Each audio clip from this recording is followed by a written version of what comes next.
साठी सर्व शोकाकुल उपस्थित सर्व पदाधिकारी व कार्यकर्ते, आता अजितदादांविषयी जर बोलायचं ठरलं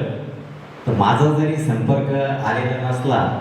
परंतु नाशिक रोडमध्ये विद्यार्थी जीवनापासनं एनुशाहीपासनं ज्यांच्या मार्गदर्शनाखाली मी काम केलं, निवृत्ती महाराज आरेगळे असतील, मनोमामा कोरडे असतील, रईजी शेख असतील, म्हणजे ह्या नेत्यांच्या आत्ताच्या काळामध्ये अजितदादा पवार यांच्या सांगण्यावरनं मी ऐकलेले व्यक्तिमत्व म्हणजे अजितदादा पवार. आणि आत्ताच्या काळामध्ये म्हणजे कसं असतं का, व्यक्ती काम करत असतो, त्याचा प्रचार आणि प्रसार हा त्या मानाने त्या मूल्याने जसा कमी होतो, परंतु ज्या वेळेस त्याच्या कार्याचा गौरव, आता मगाशी कोणीतरी बोललं की महाराष्ट्रामध्ये मरावं लागतं तेव्हा नाव जिवंत राहतं, त्याचं एक उदाहरण म्हणजे अजितदादा पवार.